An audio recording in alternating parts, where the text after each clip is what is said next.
This week on Ducks Unlimited Television, we'll join Drake, the official DU dog, in the flooded timber of Arkansas for his very first hunt. And then, for a change of pace, we'll visit Old Mexico for some fine dove shooting. You guys get ready now. They're working us. They're working us. I like to look for Drake with a mallard dragged in his mouth. That's worth the price of admission. Right. Gotcha. Spirited outdoor adventure and a commitment to conservation. Ducks Unlimited Television.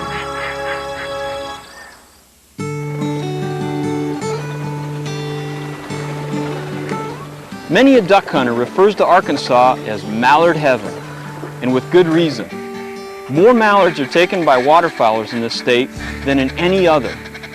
Louisiana is in second place, but far down the line. The reason is simple. Arkansas boasts some incredible waterfowl habitat, and some of the most important habitat is the hardwood forests along river bottoms that flood naturally every year with the coming of fall rains. Hi, I'm Mark Pierce. If Arkansas is heaven, then the flooded timber is the grand cathedral for waterfowl. At night, ducks often feed in the grain fields and rice paddies of the rich river deltas. But as morning breaks, it's back to the shelter of the shadow of the forest of flooded timber. Here, generations of waterfowlers have made their way into the pre-dawn darkness through the trackless, watery forest to await the morning arrival of the birds. The flooded timber of Arkansas was the perfect place for Drake, the official DU dog, to show off all the skills he'd learned in the last year from his trainer Mike Stewart. Cody Riggins, owner of a prime chunk of flooded timber along the Black River, graciously made it available for our hunt. He joined us, along with DU Regional Director Jeff Lawrence, at one of his favorite hunting spots. To start things off, Mike gave me a few pointers on how to handle Drake on his first hunt. Drake. Oh man, he is looking good. This has got to be exciting for you. Year and a half worth of work. We need a duck. It's almost opening day. He's ready. We're ready for a duck. He looks good. He's birdie. He's obedient. Heel. Good man. Oh, he's just all over it. He's got it. He's ready. He's excited about it, and he's going to make a transition within the next day or so over to you, and it's going to be an easy transition. You're going to really enjoy working him. Now, you've told him that I'm a good guy and I'm a good shot. You've gone over all that with him? Been all over that with him, and we actually have pictures of you hanging in his kennel. Truthfully, what do you look for on opening day? I mean, this is the first time that birds are actually going to be flying in the sky and hopefully dropping out of the sky. Is it the connection? Is that real understanding of the actual hunting experience is what you're looking for? Naturally, that's what we're going to want out of the dog. We want him to be able to start looking at the birds in the sky. Up until this point, birds have come from the ground or been placed on the ground. We want him to start looking in the sky and make the connection with the calls, the gunfire, and the bird falling. And we want to do that in a way that we're focused on maintaining his discipline, of course, and his obedience and his steadiness. But it's time for the light bulb to come on. Yeah, he wants another one, I can tell. Hang on. Great. Well, he's obviously got all the tools, and what you're saying is now it's a matter of kind of extending the foundation of training that you've given him into the real hunting situation. Correct. What we want to try to do is, he has all the basic skills, and we've run a lot of transitional drills, which are hypothetical gun dog situations, much like here with decoy spreads, and as you can see, he's quite birdie. He's ready, yeah, he wants to go. But it's nothing like hunting. Yeah. And we've got to give him the bird experience with diver ducks and runners and leaves on the ground and the timber. It should be very exciting. Yeah, well, it is, and I don't know if there's anything, I mean, it's like taking a kid hunting for the first day, you know, taking a dog hunting for the first day and having, like you said, the light bulb kind of go on and experience the real deal. Well, he's the right age too, Mark. He's 15 months old. He has had a lot of training put into him. He's calm, he's steady, he's obedient. Many people make the mistake of taking their pup far too young, 4 and 5 months old, actually out in the field before the obedience is entrenched. And this is the time we like to see them, 12 to 15 months after you finish the basic gun dog course. Opening day with a new dog, I can't wait. I don't know who's more excited, him or me. All we need is the greenhead. That's it.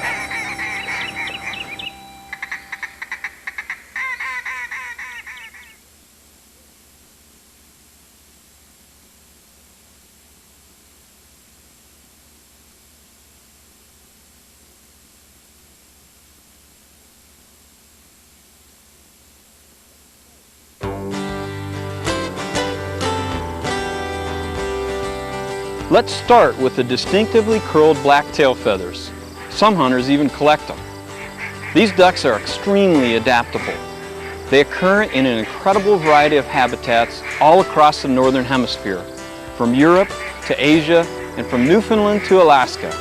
The only two places you won't find these ducks are the high Arctic and the driest of desert habitats. Wary by nature, they're also very adaptable to human activity.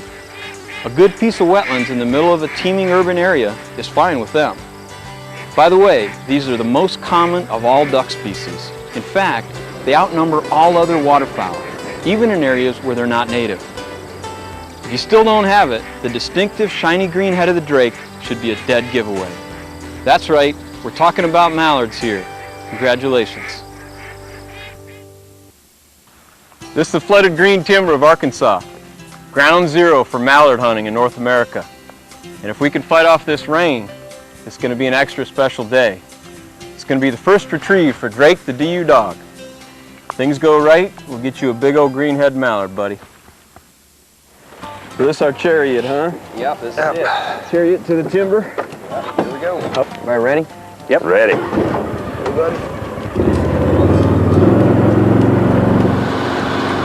How far are we going? Oh, about half a mile. Ground zero for duck hunting. Beautiful back in here then. Here we go, Drake. You don't even know what you're in for yet, pal. Nope. Here we are. That's where the party is. Cody, since this is Drake's first day in the timber, you guarantee these mallards are going to be right out here where we can see them? Well, if we can get some in, I'll guarantee he can see them. Okay. All we can do is show up and take our chances, right? That's exactly right. That's what we do every day. We're seeing a few wood ducks fly early. Hopefully maybe see a few mallards, a few of the early season teal. The weather's still too warm, so it's a cold front coming through tonight. Maybe it'll all come together today for us. Well, our order has been placed. Now we'll wait and see what happens. Does this make a lot of sense to you guys standing in the water, in the woods, in the rain? Well, a gentleman told me once that you have to go every day so you realize the good days from the bad days. So I think this definitely clarifies that a bit. Even the dog looks a little unhappy at the moment, but we're just happy to be here. Well, you have to be an eternal optimist to be a duck hunter. Look here.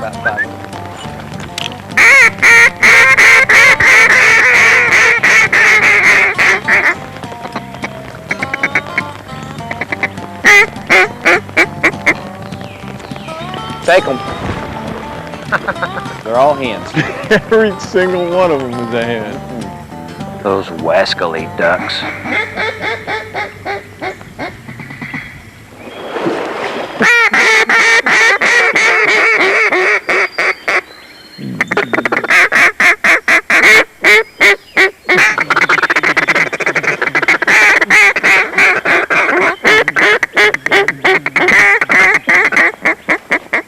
Take them.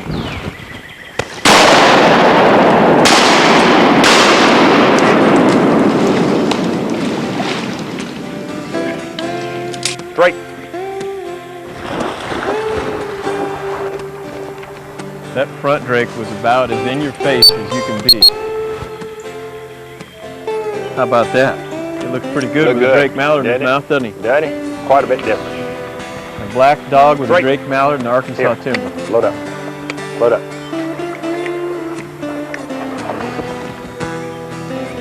Boy, how about that? Good job on the return. That's what you were made for, right there. Good job on the return. Good Nice work. Man, that was pretty. Nice job, Cody. Did you see them when they first cut up here? You called at them and that bird just cranked and turned. Isn't that pretty? That was gorgeous. Mark. Drake.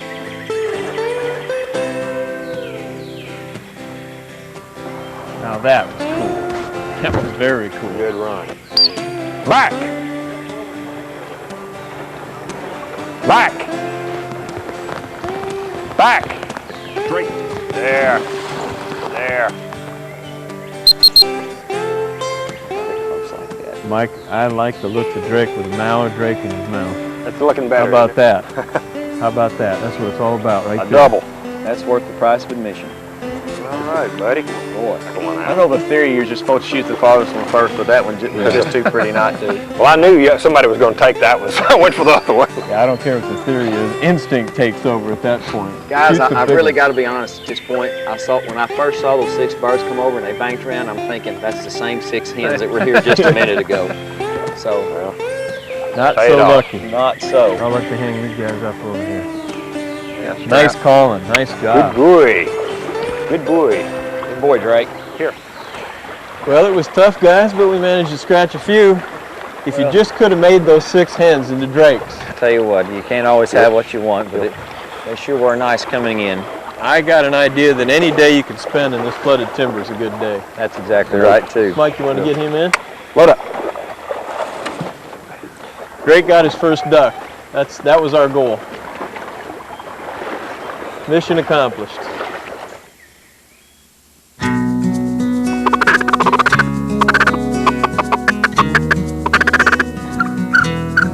There's a good chance that the mallards that were part of Drake's first hunt were born in the continent's prairie pothole region, also known as North America's duck factory. Many of the waterfowl that nest in this area eventually find their way to the wintering grounds in Arkansas and also along the Gulf Coast of Louisiana. So it was a natural for major DU sponsors from Louisiana, the Louisiana Department of Wildlife and Fisheries, Provincial Government of Saskatchewan, and Ducks Unlimited Canada to collaborate on a unique project aimed at protecting and enhancing an incredible 60,500 acres of critical waterfowl nesting habitat in the heart of the prairie pothole region. The Les Amis des Canards de Louisiane, or Friends of the Louisiana Ducks project, was funded by major donors from Louisiana who contributed $500,000 to the project. The Louisiana Department of Wildlife and Fisheries provided another $500,000. My partner Orrin had the great honor of representing DU's Louisiana donors at the dedication. Well, I think this project is really a direct result of pride. I think it's the pride that we all, the Friends of the Ducks, share in wanting to leave this land just a little bit better than we found it. I know if there's one thing that I accomplish in life, I hope that's it, that it's a little bit better when I'm gone than when I got here. I'm very pleased on behalf of the board, volunteers, and the supporters of Ducks Unlimited Canada to participate in the dedication ceremony. To date, DU Canada has invested more than $1 billion, that's with a B, to protect and secure approximately 19 million acres of habitat in this country. A huge proportion of that investment originated in the United States of America, mainly from DU Inc. and our NAWAMP partners. This project is far from being completed. We will keep raising money in order to help the Canadians in securing the conservation aspect not only of waterfowling, but all the other species that are counting on us, so our generations to follow. All right, Dr. Ari. For a change of pace and a little faster action, we'll head south of the border to Mexico for some dove hunting when Ducks Unlimited Television returns.